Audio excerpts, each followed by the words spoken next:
Hi, my name is Natasha Pawar, today for Studio Samachar, and we have with us Dr. James Abdey, Associate Academic Director from LSE, and we have Mr. Chirag Mehta, the Associate Director from ISBF. So, to begin with, how do you think Indian students compare to foreign students when it comes to postgraduate applications? Good question. So, if I'll take perhaps the UK higher education sector as the example, well, I mean, the UK is a very attractive destination for students globally, and I would say all universities in the UK are keen to have a diverse cohort for their master's intake. I don't think per se that they're going to show particular favouritism to one nationality over another. What the Masters Admissions Officers are particularly going to be looking for is potential. So whether a student has been studying in India or elsewhere, what they've studied in the past and their achievements in that, how is this going to be, to what extent is this a good predictor, a good indicator for their success at the postgraduate level. That said, for example, at LSE, the Indian and Chinese, just by sheer numbers, tends to be Asia generally, but India and China perhaps be the two most dominant nationalities by numbers. And how would one apply for scholarships? This is quite a distinction between the undergraduate and postgraduate provision in, say, the UK. In terms of scholarships at undergraduate level are almost unheard of, and it's only in severe financial need that there's usually some hardship funds. When it comes to master's degrees, scholarships exist. They are obviously very competitive. The majority will be merit-based scholarships, and hence by looking at the academic track record of the applicant. I suppose it depends whether the student is applying purely for a master's degree or perhaps a master's with the expectation of maybe a PhD program thereafter. And some universities may offer a sort of combined master's plus PhD program. And scholarships for PhD study are far more common than, say, at master's level. For example, at LSE, we are keen to finance through tuition fee waiver and maintenance grant for as many PhD students as possible. So some cases can involve what we call perhaps like a 1+3 program, so the 1 year of masters leading into a 3-year PhD. But for a pure master's application, competitive entry, usually the applicant does not need to explicitly apply. If they are eligible through the application round, they would automatically be considered for it. And then depending on what the awarding criteria were, there's, let's say, some minimum mark threshold, then it would automatically be awarded to the relevant student. So can undergraduates apply while still pursuing an undergraduate degree? Absolutely. So for myself, I did my 3 degrees back to back. It was bachelor's straight into master's, straight into PhD. Although my master's and PhD were not linked, so it wasn't one of these 1+3. It was basically a 1 at one institution and then the +3 elsewhere. But indeed, it's very common for most master's students are likely to be continuing straight after their bachelor's degree. I feel there's certainly a momentum argument for doing so, in that while you are still in the student mindset, continuing your master's degree straight off the back of your undergraduate is a good idea. Whereas those who are mature students, they've graduated, gone to get some work experience for a few years, and then decide to do their masters, they've sort of lost that student mindset during that work experience period. So in terms of can you apply during your final undergraduate year, absolutely, as I would say the majority of master's applications probably are. Of course, this does call into question the issue of predicted grades, because if you are the final year undergraduate, you don't have your final set of exam results at this stage. But clearly this is no barrier to applying. The Masters Admissions Officers, if they liked your application, would typically give applicants a conditional offer, conditional on achieving certain marks in that final year. Now, to assess the likelihood of a student meeting the conditions of that offer, they're going to look at your track record, so your first and second year exam results. So I'm a statistician by trade, and one of the things we try and do among many is to predict things, and we want to find good predictor variables of something of interest. So if we're interested in a student's final year exam results, which haven't yet happened, then arguably a very strong predictor of it will be performance in the first 2 years. Strong predictor, yes. Perfect predictor, no. If a student has done very well in their first 2 years, maybe they become complacent, take their sort of foot off the pedal, as it were, and they underperform in their final year. But flip it around, if you have a student who underperformed in the first 2 years, but then came back strongly and did very well in their final year.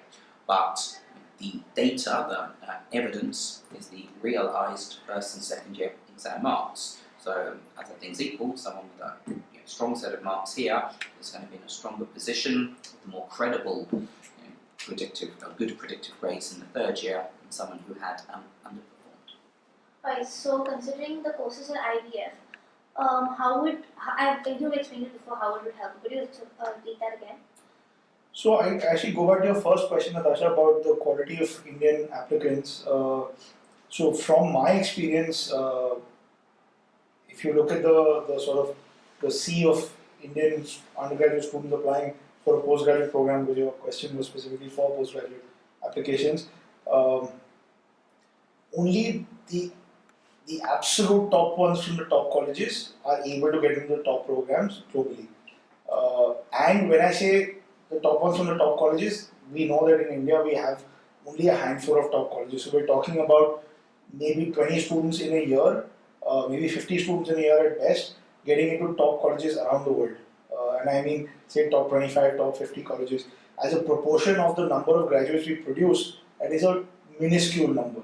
And that is generally because the rigor of the curricula pursued at the undergraduate level in India tends to lag behind the rigor that most top foreign institutions demand and what they offer in their own undergraduate programs.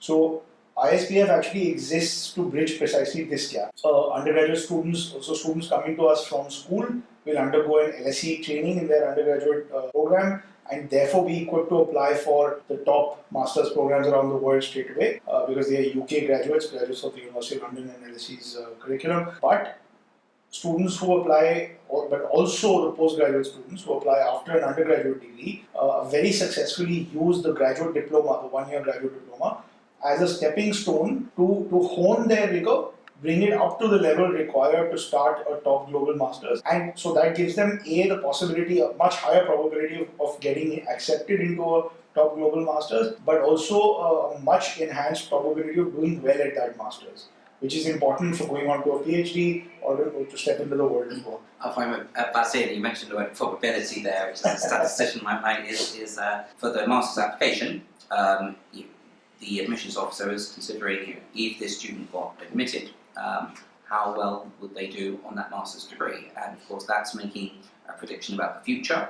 The future is uncertain, and faced with uncertainty and the decision making they have to make, give this person an offer or not, really they're looking at potential and really who would have perhaps the greatest probability of succeeding on this program.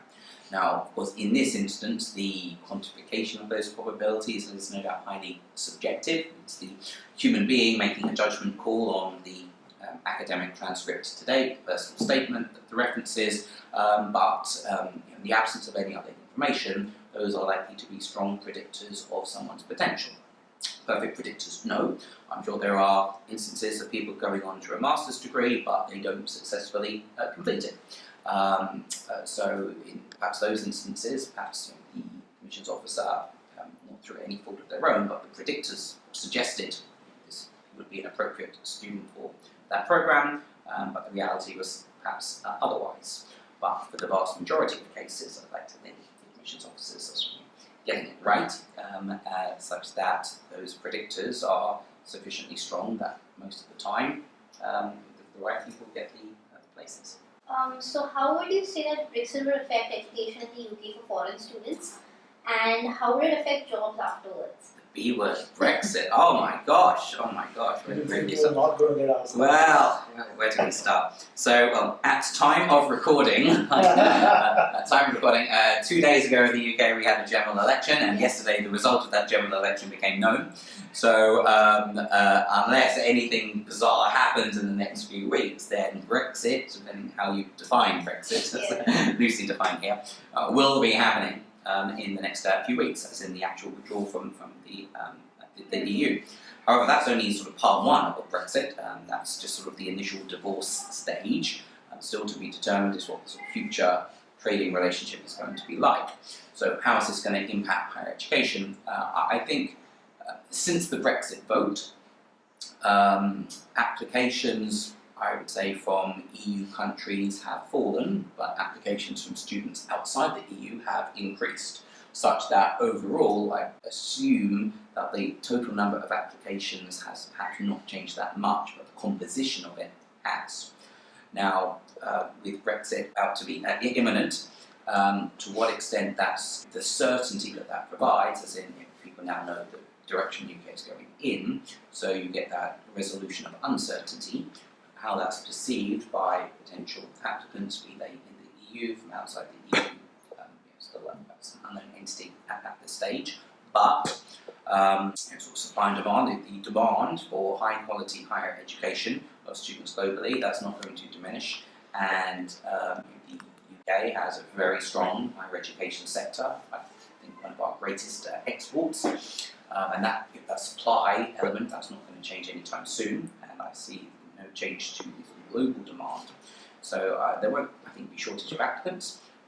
In terms of the job environment and visa issues, I mean, that's an open question at the moment. We will have a new government taking office. What policies will they put forward? That's what was in their manifesto. Whether those ultimately get enacted, who knows? So there's still uncertainty on that aspect. How closely integrated or related the UK economy will be with the EU, the remaining EU. To be determined, and the attractiveness of working in the UK versus continental Europe versus elsewhere, still unknown. But having a strong academic background through a good quality master's degree from a UK university, that will stand anyone in very good stead, regardless of where they seek to make their career. I'd just like to add there that I don't know if this is correlation without causation, but within the last month, the UK government has announced the offer of a 2-year post-study work visa to international students beginning their program in 2020, graduating in 2021. So the next intake, the next cohort, ever since Brexit, the Brexit vote happened, we've been speaking, of course, with our colleagues at LSE and University of London, etc. And the general sense has been that it will lead to an easing up of the general view that politicians in the UK take with regard to immigration, particularly immigration from non-EU countries, and student immigration even more specifically. And it has already translated into what could probably have been the best possible outcome for at least Indian students or even international students generally. Because the UK is a hugely attractive job destination. Not all Indian students go there to immigrate, but the attractiveness of staying on in the UK after a top master's and the probability of getting a job there had diminished significantly, because they were having to come back after 2-3 months, if I'm not wrong, but that has now been extended to 2 years, which goes back to sort of the heyday pre-2008 financial crisis, heyday of the UK welcoming international, non-EU international students. So I think it bodes well the way I see it. So how was your experience coming to our college and with the media club? Oh, it's been brilliant so far.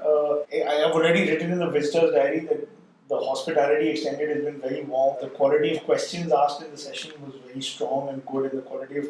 So yeah, it's a privilege and an opportunity to have been able to speak with. And it's been very enjoyable. The Destination LSE workshop that we ran was, we were very pleased with the attendance, and the room was sort of full of these inquiring minds, and these are the leaders of tomorrow. So it's all about trying to enthuse them, motivate them that LSE is a viable destination. No guarantees, it's competitive entry, but if you don't aim high, you're never going to achieve the top step, as it were. Thank you so much. Thank you. Pleasure. Thank you.